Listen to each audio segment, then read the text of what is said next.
Bom dia, meus queridos alunos. Mais uma videoaula. Espero que vocês estejam bem.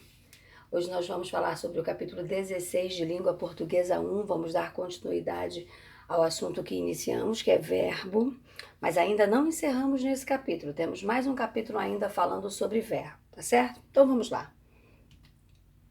Bom, tempos verbais, usos e significação. As flexões dos verbos carregam sentidos, intenções e informações sobre o que se diz. Vimos que o indicativo é o modo usado para tratar de um fato real ou tido como tal. Vejamos a seguir os tempos que pertencem a esse modo e as informações que eles carregam. Fique atento. Presente. O presente indica uma declaração feita no momento em que ela ocorre, estamos bem aqui, uma atividade habitual, corro todas as tardes, uma verdade absoluta, universal, o homem é mortal, a felicidade mora aqui, um fato passado, presente histórico, narrativo, trazido ao presente para conferir-lhe vivacidade. Em 1500, Cabral chega ao Brasil, um fato futuro com valor enfático. Amanhã falo com você. Um imperativo abrandado. Você faz a compra do mês? Está bem? Pretérito perfeito. O pretérito perfeito indica uma ação concluída dentro de um espaço de tempo determinado. Falei com você ontem. Uma ação no passado repetida por algum tempo. Eu estudei 3 anos em colégio interno. Pretérito imperfeito. O pretérito imperfeito indica uma ação habitual no passado, eu corria todas as manhãs, um passado sem localização precisa no tempo, era uma vez, no mundo encantado das fadas e 2 doentes, uma linda menina. Um desejo manifestado em tom amistoso, situação em que substitui no registro coloquial o futuro do pretérito. Queria falar com você. Uma ação interrompida ou inacabada. Eu estudava quando você me chamou. Pretérito mais que perfeito. O pretérito mais que perfeito indica um fato passado ocorrido em relação a outro fato também no passado. Nós costumamos dizer que é o passado do passado, né? Se eu tivesse que te explicar na linguagem mais informal, seria isso. Quando o telefone tocou, ele já partira. Esse formato, no entanto, é pouco usado no dia a dia, sendo substituído pela forma composta tinha ou havia partido. Um desejo expresso em frases exclamativas, quem me dera. Uma substituição do futuro do pretérito ou do pretérito imperfeito do subjuntivo, conferindo sofisticação ao enunciado. Mas servira, se não fora para tão logo amor, tão curta a vida. Camões. Que equivale a mais serviria se não fosse para tão longo amor, tão curta a vida. Futuro do presente. O futuro do presente vai indicar, primeiro, uma ação que ainda vai acontecer, falarei com o diretor, uma ideia incerta, aproximada, substituindo o presente. Será essa a melhor escolha? Ele terá uns 20 anos, creio. Um comando substituindo o imperativo, não roubarás. Futuro do pretérito.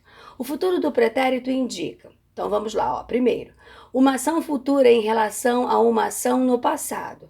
A imobiliária informou-nos de que o contrato venceria hoje. A suposição de um fato, um valor hipotético, uma hipótese, tá certo? Os clientes estariam interessados em um imóvel maior. Vocês gostariam de negociar o prazo? Uma condição que não se concretiza. Se o imóvel não estivesse alugado, nós o compraríamos. Uma ordem suave, branda. Gostaria que você falasse com ele.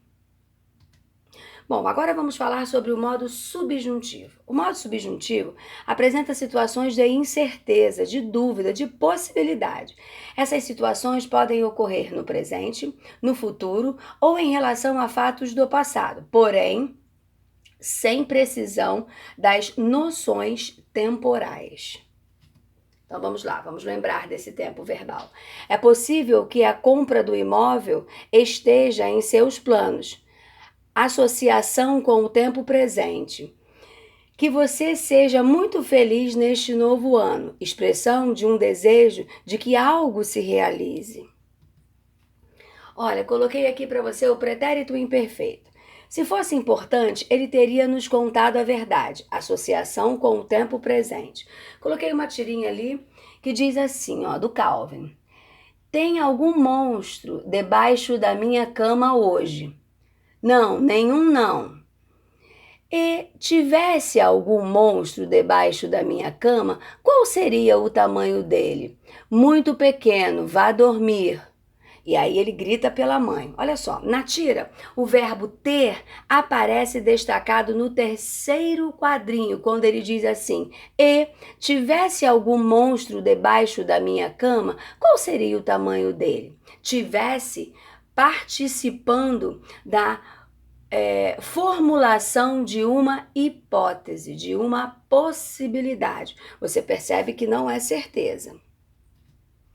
E o futuro?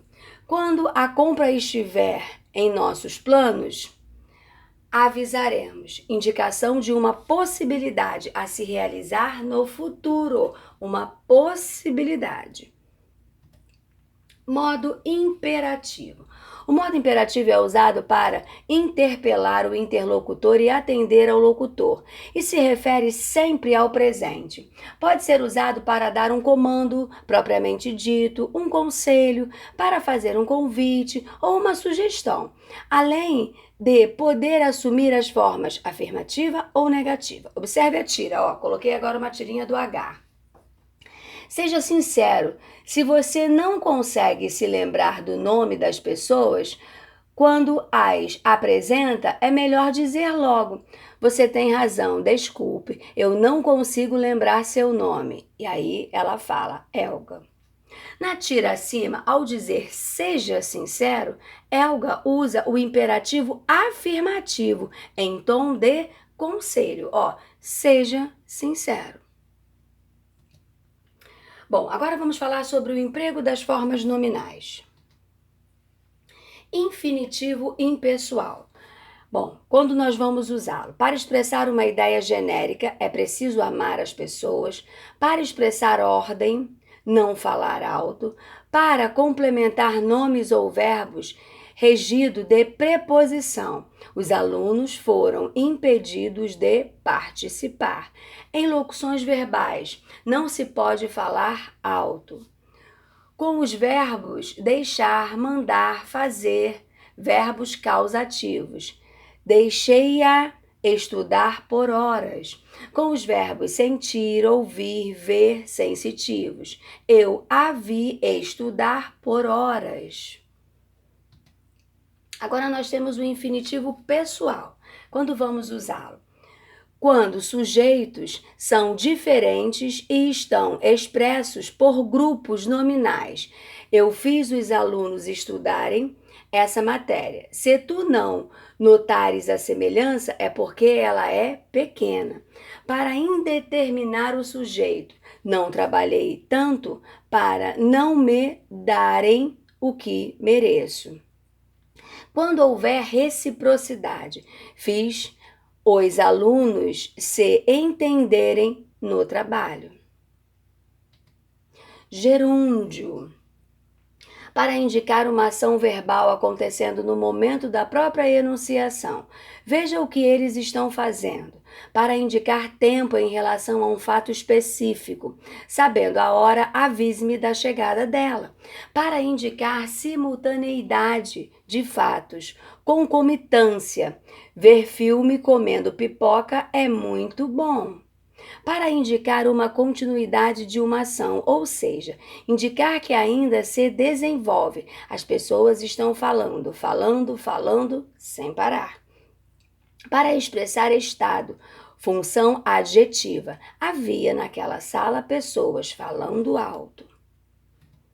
E temos também o particípio, para expressar uma ação que já se concluiu. Terminada a prova, os candidatos saíram. Para expressar uma ação que está concluída em um ponto futuro. Terminada a prova, os candidatos sairão. Você percebe que a primeira é passado, aí te dá a ideia de futuro. Para adjetivar, Maria foi a garota escolhida para nos ajudar, certo? Bom, falamos um pouquinho sobre esse capítulo 16, sobre esses verbos. Acredito que só recapitulamos, porque você já conhece essas orientações. E agora você vai fazer os exercícios do capítulo 16, todos os exercícios. E já sabe, teve dificuldade? É só chamar, ok?